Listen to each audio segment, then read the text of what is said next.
Welcome to On Top of PR with Jason Mudd, presented by Review Maxer.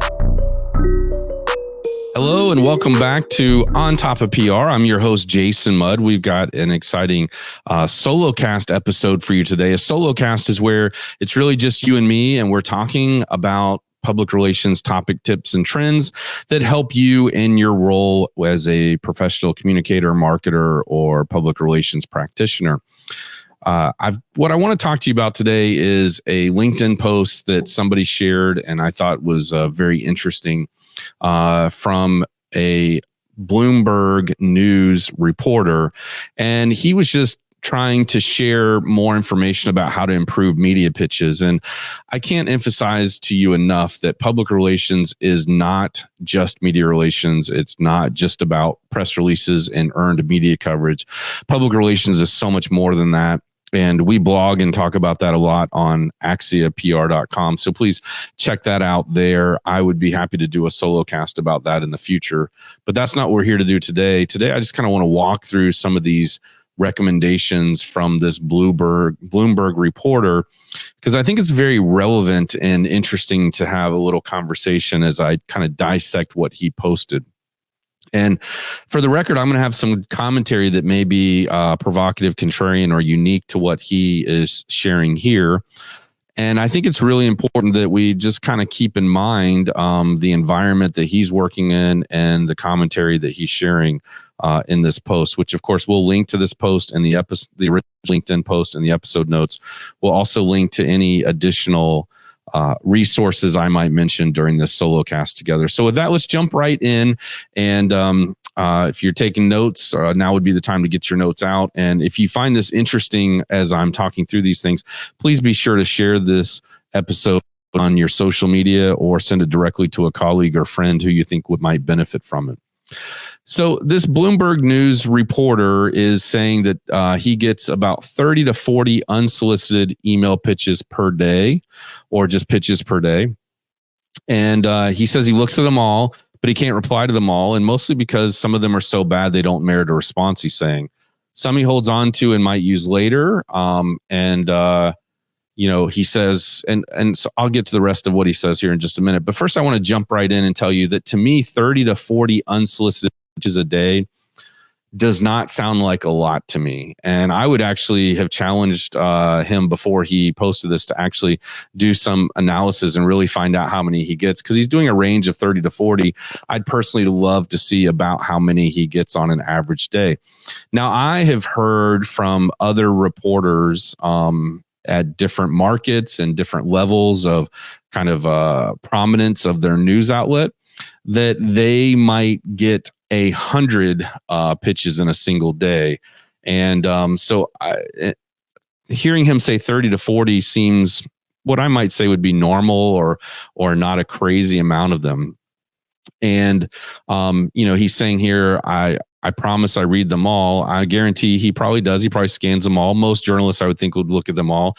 I've heard some journalists say that, they don't accept pitches. And I've also heard journalists say, back in the day, I don't check my voicemail and things like that. Maybe there's some that say they don't check their email. But at the end of the day, it doesn't matter. I'll get into more of those details in just a minute. So the next thing he says in this same area is what doesn't help your pitch is half dozen follow-ups when you, quote, float this back up, unquote, to the top of my inbox. And he's saying, don't do that. Well, let me tell you that my additional disagreement here might just be this, that I agree following up improperly, unprofessionally, without adding value or additional background or additional newsworthy value to the reporter and their audience is bad. Don't do that. But what you should do is you should have up your sleeve the anticipation that, hey, this person in a newsroom is very busy. They're not just sitting around waiting to hear from you unless they're assigned to be a beat writer for your company. And oh, by the way, your company is Google, Tesla, Nike, Coca-Cola, Disney, kind of prominence and brand where there's a assigned beat writers who follow you around, almost like the White House or the president has, a press corps that follows the president around and covers whatever he or she talks about. So in this particular case, following up is actually something we celebrate at Axia because we know from experience, journalists say, thank you for following up with me. I wanted to cover that story, but I was on deadline and I was unable to cover it, or I was on a special assignment, or other priorities were on my radar. So we celebrate those kind of follow-ups, but the trick is the follow-up is not, hey, just want to bump this back up to the top of your inbox. The follow-up is, hey, I don't know if you saw, but this pitch I sent you earlier could be tied into this trending story that's also happening. Or, hey, to follow up on this pitch, I sent it to you about 5 days ago. And since then, the numbers I put in the original pitch are now even more material or drastic, or the, story continues to escalate. Or you might say, in addition to what I sent you earlier, I now have a economist or a statistician or another expert from an industry association who can give additional commentary on this particular topic. So the reason why I say that is when you follow up, you have to add value, right? And another thing I saw on LinkedIn recently, my friend Jim posted, and he said, this acronym, if you will, of no gas. And by no gas, he's saying it stands for no one gives a shit. And pardon the language, but I love this acronym, right? No gas, right? So that's something in the back of our mind as communication professionals we should be thinking about. So if your follow-up has no gas, right? Your pitch has no gas, it has no newsworthiness, no value to the reporter, and more importantly, to his or her audience, which is really what matters. So what you're out there pitching needs to be relevant and interesting and helpful to the outlet's audience, not just to you and your organization and your boss or your CEO. One of the worst things you can do is pitch something because your CEO said to, follow up on something because your CEO said to. Hey, I've been there. I've had a hot-headed CEO who just insists that whatever we're announcing is the greatest thing. But in order for it to be the greatest thing, it's got to have newsworthy and it's got to have value to the audience. How do you know if it's newsworthy? We've got 10 elements of news. We'll link that in the episode notes. But really, elements of news, the 10 of them come down to prominence and proximity. How relevant is this to people in the area that the reporter covers, right? So something that is newsworthy in Paducah, right, probably isn't newsworthy nationwide. Something that's newsworthy nationwide might be able to be localized to Paducah, but not necessarily in reverse. That's because impact, how impactful is your news story? How many people does it impact, and how prominent are the players involved, right? And we can get into that another time, or link to some of our other videos and content where we walk you through the elements of news. My point is, do follow up, but follow up the right way. Don't be naggy. Don't be that annoying person. In this regard, media relations is very similar in my experience to sales. Some of the best sales training I've ever been to, and I haven't been to a lot, are when I was there, I was like, hey, I can use this when I'm pitching media. I can share this tip with my team to pitch media, because great sales is about helping. It's not about selling. It's about helping. Great media relations is about helping a reporter uncover a news story that's valuable, interesting, that they didn't know about previously. So I can't undermine that. And so I mentioned salespeople because some of the worst follow-ups I've received are from salespeople. Things like when we were buying a VoIP phone system, literally the guy would call me at the end of each month and say, hey, I was really counting on your commission from your sales this month, because I've got a family I have to feed. He thought that was a good follow-up. To me, I'm like, hey, I'm not emotionally tied to this decision, right? I'm sorry that you were counting on a commission, but earn this commission, earn the sale. Either bring me a better deal, bundle in more value, or explain to me why you're better than the other companies that we're considering. Otherwise, we're not rushing into a decision because it's the end of the month and you were hoping to hit your quota or hoping to get a certain commission. The same thing is true here with reporters. Don't follow up just to follow up. Follow up by adding more value, giving them more content or context, and ideally hand deliver to them a fully baked news story where you've got the sources lined up, the angle lined up, and it's ready to go. We've got a great blog post we'll put in the episode notes that talks about how the best media pitch is already done for you. All right, I'm going to move on to the second thing. Second thing he's got here is rather than cookie cutter email pitches, pick up the phone and tell me a story. Okay, first of all, yes, and yes. I'm blown away that he's suggesting you pick up the phone. 90%, 80% or more of journalists that I know do not want you to pick up the phone and call them. They do not want that phone to ring. They don't want to talk to you. They want an email pitch so they can hit delete and move on from quickly.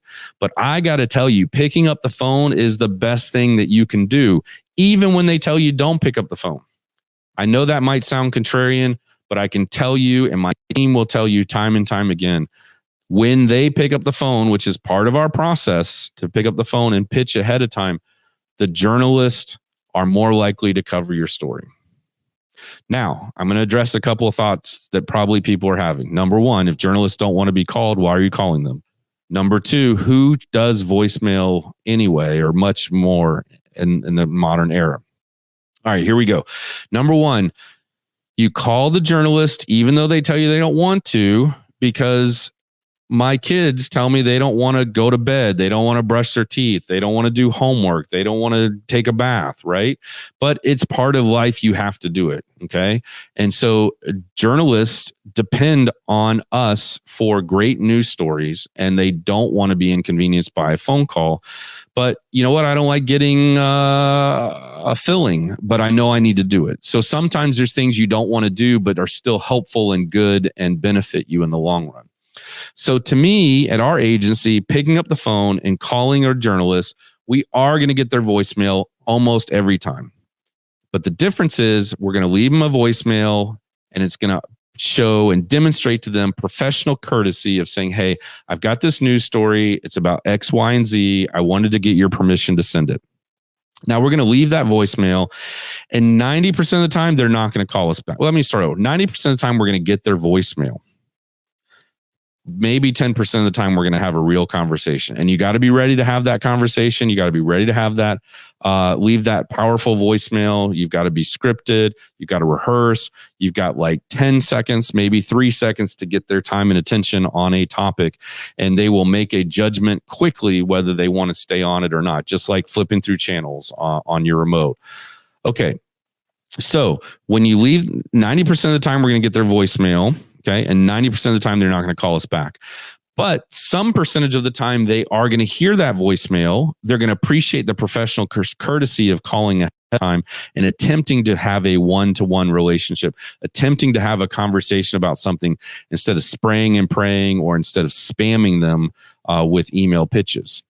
Now, when they hear that voicemail, they're probably going to either recall the email, or they're going to spend time going back into their email and doing a search for it, and give that story a second chance or another consideration, which I love. I love that. That's so good. Now, maybe they got the email first and deleted it or archived it, and then they heard the voicemail later and they go back and look at that email again. Or maybe they got the voicemail first and then they go looking in their email box to find exactly what this guy, Jason Mudd from Axia, is calling them about. Okay. So I love that this particular reporter was willing and open to say, pick up the phone and tell me a story, because most journalists do not want you to pick up the phone and interrupt their day. And by the way, you are interrupting their day. So you better be scripted, prepared, stay conversational, stay legitimate, stay human, stay interactive, stay interesting, but come prepared. Don't just kind of be like fumbling through your notes and trying to figure out your pitch on the fly. And by the way, I love it when I'm pitching a reporter on the fly, because they can react to the pitch. Well, that's not so interesting, or we covered that before, whatever. And then you can improvise in real time. Improvising is one of the key attributes of being successful in PR, by the way. Okay, so he continues to say, I do answer the phone unless I'm tied up. And if you can explain your story by phone in 2 to 3 minutes, I'm way more engaged. Or let's get coffee at my snack-filled office, right? Okay, cool. So number one, explain your story by phone in 2 to 3 minutes. I love this guy, right? I don't know any other journalist that would offer 2 to 3 minutes. That's like a lifetime in a busy newsroom. So kudos to him. I think you've got 2 to 3 seconds, maybe 20 to 30 seconds.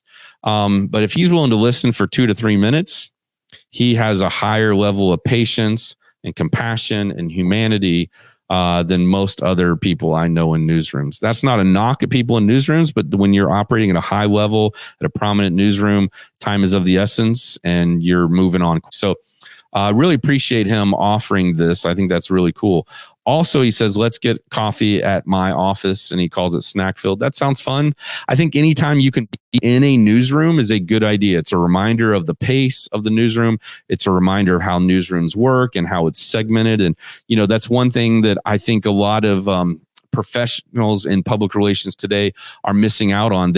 Some of them have never been in a newsroom before to hear how busy it is, and the phones ring off the hook and the keyboards clacking and people typing and that kind of thing. Also the structure of a newsroom to see kind of, over here, let's talk about a daily newspaper. Over here's the feature department. Here's the sports department. Here's the business department. Here's the metro desk. And here's the editing desk and the copy editors. And I think it's really good just to kind of see that structure and see that animal life and how it happens, because it helps you see that, okay, I've got a feature story here. And in the feature department, there's a music writer, there's a theater writer, and then all this stuff. Now, a lot of that stuff is kind of phased away due to downsizing. And that's another topic I want to just I'll insert it now. And that is, we now as PR professionals outnumber reporters 6 to 1. And I'm hoping to do a future episode of On Top of PR about this. But for every 6 PR people, there's now 1 reporter. Now, keep in mind, again, PR is way more than media relations, but media relations and press releases is what people think about first when they think of PR. It's still a very important role of PR. It's certainly a very desirable part of PR that people really want and think of first. But it can't be the only way that you're exercising PR, or else you will be greatly disappointed. If you're hiring a PR agency or you're hiring a PR person, please, please, please allow, encourage, support them doing more than just trying to pitch media. Pitching media is fantastic. Earned media coverage is fantastic. But there are other ways that they can tell your story through content, thought leadership, and other strategic communications and initiatives, and raising visibility for your brand. Again, don't forget about no gas, right? When you are trying to pitch a story or you're writing content, it needs to solve an issue they're struggling with, provide them with helpful insight and perspective, and appeal to their interest and concerns. Stop making it about you. Stop talking about you. Make it all about them. Make it a ways that they can be helped and be helpful in your content. Don't sell. Don't make it about you. Why does it matter to people outside your 4 walls? This is about any kind of content you're developing, whether it's a video, an email pitch, a blog post, whatever it might be. It's not about you. It's not about your company. It's not about your products and services. It's about how they help the audience live a better life and have a better experience in B2B, make more money, save more time, have more work-life balance, those kind of things. So be thinking about no gas and how you can turn that around into making it gas, right? All right. So where are we here? The third point he makes here is that stories have conflict, character, and context. 99% of the pitches, again, I'm sure he's just making up statistics, which is fine, of the pitches I get have none of those 3 essential elements of a story. So you read a novel where the protagonist just breezes through her life. Yeah, I get it. So why would anyone read a business story that does the same? Context is key. What's at stake here? Why do we care? So first of all, why would anyone read a business story, right, that does the same? Big thing that I have to remind clients of all the time is people care about stories about people. They don't care about stories about corporations. If you're a loyal listener to our podcast, you've heard me say this before. You've never gone to a movie to see a movie, or you never read a book about a company. That might be the theme, but the true characters are the humans inside the company and the obstacles that they overcame, right? It is not about a articles of incorporation. It's not about a lease. It's not about four walls. It's not how tall your building is. It's about the people and their journey and their experience. So even though you're pitching a company or you're pitching a story, right, about a company, it is really about the people. So don't forget that people element. But stories have conflict, characters, and context. I totally agree. Again, it comes back to proximity and prominence and impact, right? How does this impact your audience? Why should they care? Why should they gas, right? All right. So let's see. So what's at stake here? Why do we care? Why does it matter, right? So yes, two questions should always be answerable in your pitch. Who cares? Why does it matter? Or why should I care, right? Our beat, okay, then the next point he says is for his particular situation, his beat is the future of work, but spare me the crystal ball glazing and 2030 prognostications and tell me what's actually happening with the current of work, what's messy or what's currently happening with work, basically, which is messy and confusing enough. So, that's a little nuanced and niche to him and his show. So I don't have a lot to add to that value other than saying, there is some silliness of trying to predict what's going to happen in 2030, but newsflash, we're 5 years from there. So, maybe that is interesting. Of course, nobody really knows, but people really like those people who have confidence and who have again, unique, contrarian, and provocative point of view. Let me just hit on this again. I talk about this often, right? If a reporter is interviewing 4 people for a news story, good journalism is that they include 3 independent sources. That's really missing today from a lot of journalism, but traditional journalism, good journalism has multiple sources. And by multiple sources, I think you need 3 or more independent sources. To that end, when a reporter is interviewing people to include in a story, they're going to include the 3 most provocative, contrarian, and unique point of views they can find. So if they interview 4 people and all 4 people say the same exact thing and give the same exact answer, then they're going to just pick the soundbite that was the best, or they're going to pick the most prominent person that they interviewed, either by their own name or by the brand name of the organization they represent. At the end of the day, if you or your spokesperson or whoever your executive is you're putting in front of that journalist can be unique, provocative, and contrarian from what everyone else is saying, you're going to be head and shoulders more competitive in that environment of getting quoted or getting included in the story. Most consumers or audience assume that the journalist went and met with or considered hundreds of sources and found the most qualified source to interview or quote or cite in their story. The truth is they went with the source that got back to them the quickest, that they could get a hold of the quickest, that they thought of first, that they've used before, that was within their network, that they could talk to by deadline, and gave the most unique, provocative and contrarian point of view than everybody else did. That's it. It's about being quick and having good quality. They might wait for a source of some expertise or authority or visibility if they can, but they've got deadlines and they've got to move on as needed. With that, I'm going to take a quick break. We'll be back on the other side as I continue to share some of these insights from this reporter at Bloomberg. Thanks for hanging out.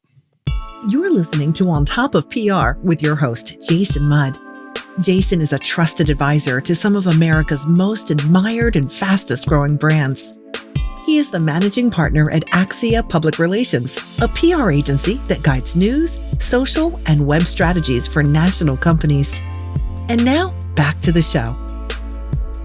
All right, welcome back to On Top of PR. I'm your host, Jason Mudd. First, I just want to say thank you so much for your loyalty and your of this podcast.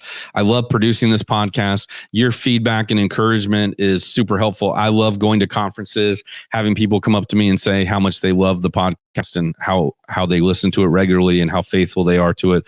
Appreciate your support. If that's you, please identify yourself in the comments on our social media or other places. Leave us a review. Tell your friends and colleagues about what we're doing. We get so excited about producing this podcast, and it just fuels us when we hear feedback. So if you want to leave us a review or share the podcast or comment on our social posts. We would really appreciate it. It'll just keep us energized and enthusiastic. There's also sometimes a link to buying us coffee if you want, but a review would be even better. So thank you so much. All right. This is one of my favorites in general because I'm a big believer in this myself. So let's see. We're at tip number 1, 2, 3, 4, 5. Show, don't tell. Okay. So I like to tell the older I get or the more experienced I get in this industry, I start using this more and more. But, I went to the University of Missouri School of Journalism, the best school of journalism in the world, undisputed in my opinion. But it's definitely the acclaimed Missouri School of Journalism. Well, guess what? The state of Missouri slogan is the show me state, right? So I tell people all the time, show me, or I say, hey, I went to I attended college at the show me state, show me, meaning prove it to me or show me visually what this is going to look like. I'm just visual and I can see things a lot clearer. So he's saying show, don't tell. So if you think you've spotted a workplace trend, show me some reputable recent data to support it, not an online survey of 80 random millennials. Let's see. So he's just saying there's a lot of data out there that he could use. So he's looking for solid data, especially if it's exclusive to us, goes a long way. All right. So a couple points here. First of all, again, love show, don't tell. People are very visual. By the way, journalists need visuals. So bring a visual to your pitch. That's something that he could have said right there too. So journalists need a visual to go with any story that they pitch or that they cover, whether it's TV and they need video or they need graphics. But guess what? Everybody needs video and graphics now. Print does, web does, TV does.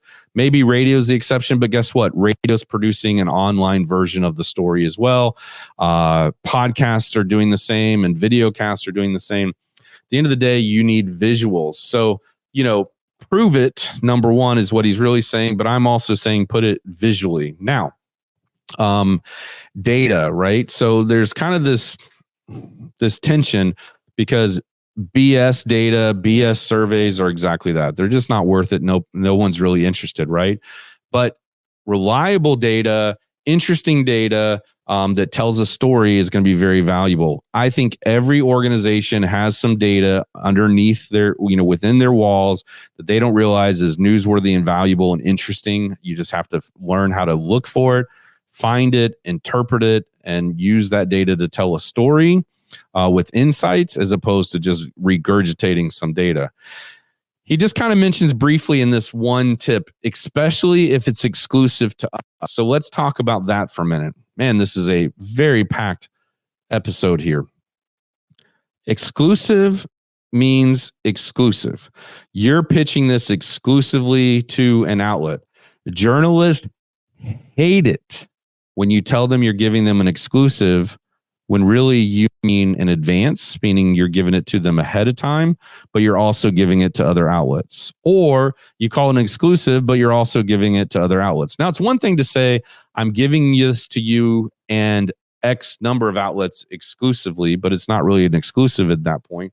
You're just pitching it to a limited audience because you want them.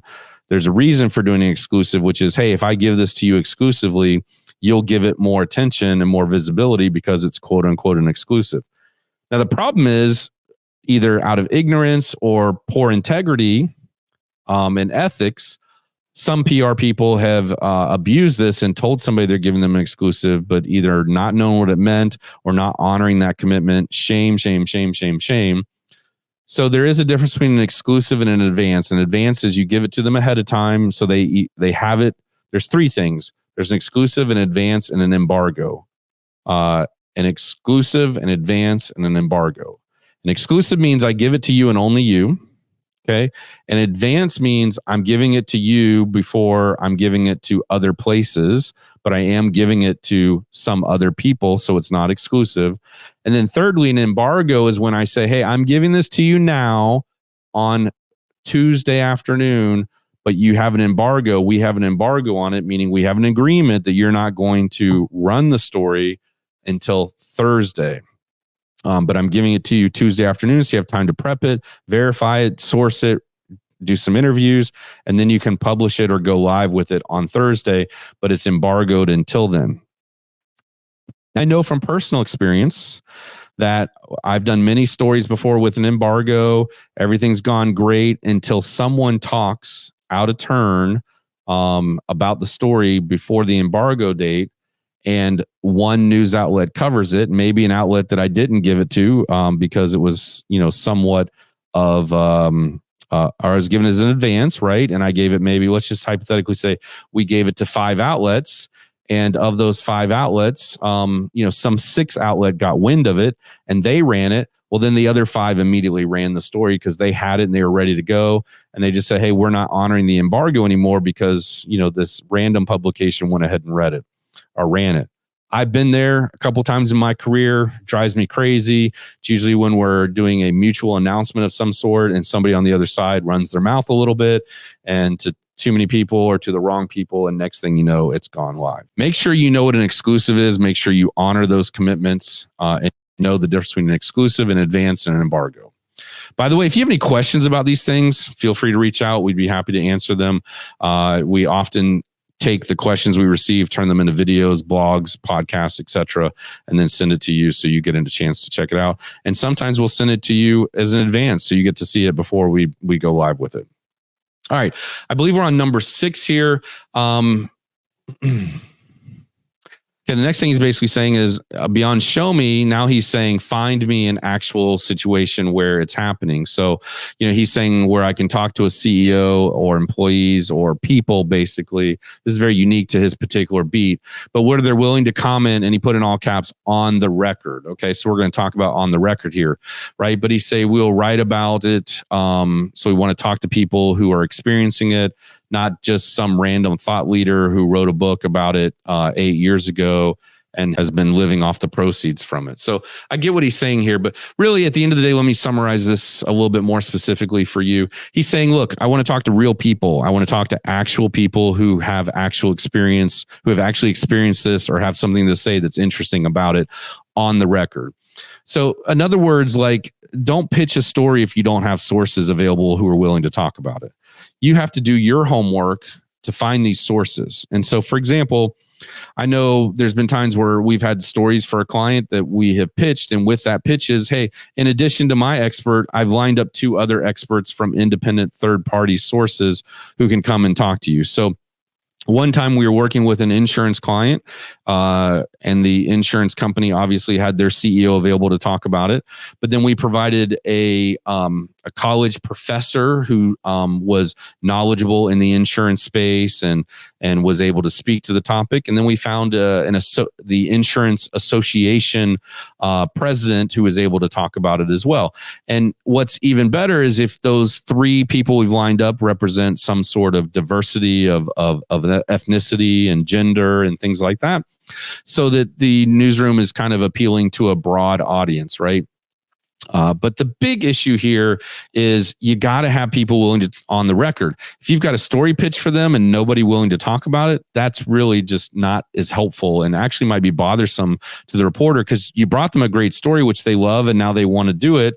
But then you've told them, oh, it's not available. It's kind of like finding something you really like on the internet or in a store, but then realizing they're sold out. And you feel like, okay, there's no solution. The employee's like, oh, we'll try back another day. Well, that doesn't really help me or make me feel better, right? So they need somebody on the record who has experienced it or has some authority on it, not somebody just guessing kind of thing is the best thing I would recommend here. So be sure you can provide the sources, you can back it up, and always be ready and equipped. I mean, if you want a journalist to love you, here's what you do.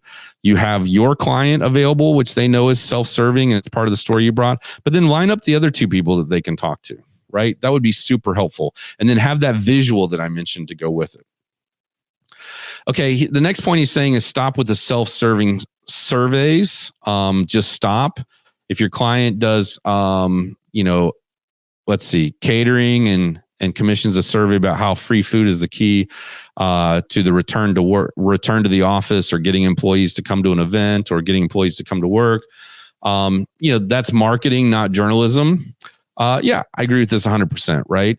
I do think there are surveys for sure you can use that are very valuable, but we all know we can do a survey that comes out with the outcome that we're trying to get. So try to make your survey have the highest integrity, make it intentional. Just because you did a survey doesn't mean the journalists are interested in it. And we've had several companies come to us this year and they say, hey, we want to do, we're doing a survey. We want to do a survey, whatever. And the ultimate end game is to make sure we get media coverage. Well, let's make sure that survey from the very beginning is newsworthy.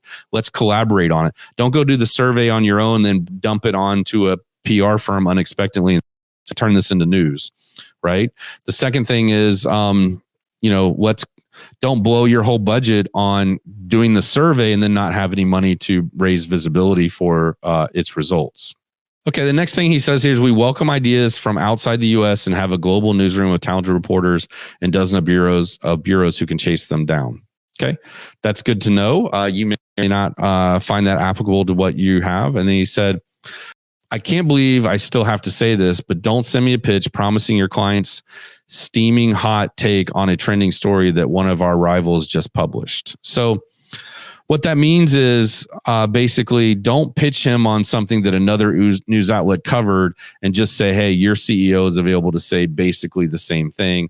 Or don't make it sound like this is something that's fresh and not been covered before when it's already been covered somewhere else. Honestly, it sounds like this reporter has just been burnt by this before. And so he's a little sensitive to it, but he's not wrong. That's obviously something that you don't want to do. The other thing you don't want to do, and I see this happen all the time, I even see it occasionally within my own organization. It just makes me want to face palm. And that is that in this particular case, let's talk about it. So, let's say that, again, this report is with Bloomberg. So let's say he did a story today that you felt like, oh my goodness, I really do think that my CEO could have been in this interview, or our company should have been included in this news story that you just produced, right? And so then if the story ran on Wednesday morning and then Wednesday afternoon, Thursday morning, the following week, you say, hey, I was reading your story where you talked about this trend. If you ever cover, or, hey, I think you should have included our client in this. Too bad you didn't. Would you consider adding this quote into your story? Well, first of all, the answer is no, right? They're not going to do that. They wrote the story, they moved on. How would you like it if somebody asked you to redo your work that, one, you don't even know this person, two, this person doesn't pay you, three, this person has no authority over you and they're telling you to redo your work? You're going to tell them to pound sand, right? But also don't go to them and say, hey, if you cover this story again, please consider my client, because guess what?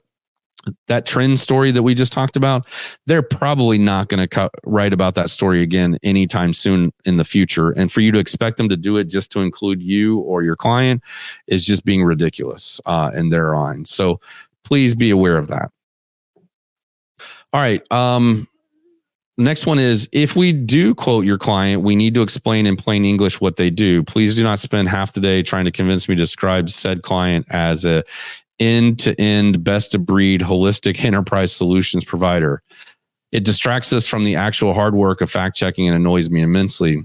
Have a quiet word with your client about this. So, yes, and I agree with him, and I'm going to yes and this. I'm going to say yes, and don't describe your company, right, as the leading this, the premier this, the number one that, or first in class, or whatever it might be, without attribution. So, one thing we talk about here at Axia is that, Forbes magazine named Axia Public Relations one of America's top PR agencies, right?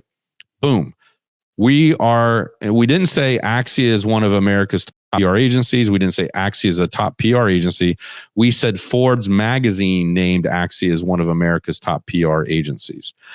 We are attributing that to Forbes. Forbes hired a third-party research firm and partnered together to pull off that list of, I think it was 200 best PR firms in America. It's not just something we're claiming. We're not saying we're a leading PR firm. We're not saying we're the best PR firm. We're saying Forbes said that we're the best PR firm, right? And so you can't say you're the biggest or you're the best unless you've got some attribution to it. Otherwise, that's just hyperbole, and nobody wants hyperbole in their in their news, right? And I was just talking about this the other day. Like, you can put the little registered trademark next to your brand name. You can put your brand name in all caps, but don't expect the media to do that. If you want that done, you need to buy an ad. You need to pursue paid media. At the end of the day, journalists are writing a story. They're not your publicist. They're not your PR firm. They need to remain neutral and independent, and you need to allow them to do that because journalism has an important role in our society beyond just the self-serving things you want. Okay, so again, to summarize, what he's saying is, look, keep it simple, right? I don't need a complex job title. I don't need a complex explanation of who you are and what you do. I remember in the 90s, there was this big trend when companies, maybe it was the 2000s, companies would call you and try to sell you something. And they'd be like, oh, well, we have this incredible system that allows you to do amazing things and your business just runs itself or whatever. And like, okay, is this a workflow? Is this software? What is it? Oh, I can't tell you. I'll have to have a conversation with you. And it's like, like we don't have time for that. You've got to tell us exactly what you're offering so we can put you into a category and we can understand and process it and move on, because people only have so much attention and time that they're willing to share. So this is the list from a Bloomberg News reporter. I thought this was very helpful to walk through. I'm also going to share a link in the episode notes to a video we did years ago. I'm probably going to be embarrassed by it because it's so many years ago, but it was a similar take or collection of thoughts with a conversation with a CNN news producer, just kind of going through her expert advice on how to pitch CNN, how to pitch a newsroom. Super helpful and good content. The reason I say I might be embarrassed is because I'm embarrassed by the work I did 6 months ago, because I'm always getting better. We're always getting better. And I would challenge you too in your own profession and your own work that you should really be embarrassed by the work you did just a year ago, because you should be up leveling and getting 1% better every day, so that not only one, are you getting better, and two, your team's getting better, but you're just leveling up. And so, I always encourage my team, like, you should be embarrassed looking back at the work you did 6 months or a year ago, because you're getting that much better every day. And I think that's really important too. So, hey, if you have thoughts about this content that I shared here today, I would love to hear from you. Maybe you completely disagreed with some of the things that were discussed here, but I can tell you that, Bloomberg News probably doesn't get nearly the number of pitches as other more prominent outlets like maybe CNBC, MSNBC, or NBC News themselves, right? And so, I thank this individual for spending some time putting all this together, sharing these thoughts, and honestly, you allowing me to share some of my commentary as I share it with you and I kind of react to it with you. So, hey, this has been another episode of On Top of PR. I want to thank you for joining in. Like I said earlier, thank you for your loyalty, your enthusiasm, your support, your advocacy for what we do. If I had it my way, I would do this full time. So if you know of anyone who wants to sponsor this show, we'd love that too. And we're thankful for our friends who do sponsor it at Review Maxer. Also want to thank Axia, my company, for their support, and our team for their support for helping us put this together and helping you stay on top of PR. Be well. This has been On Top of PR with Jason Mudd, presented by Review Maxer. Be sure to subscribe so you don't miss an episode, and check out past shows at ontopofpr.com.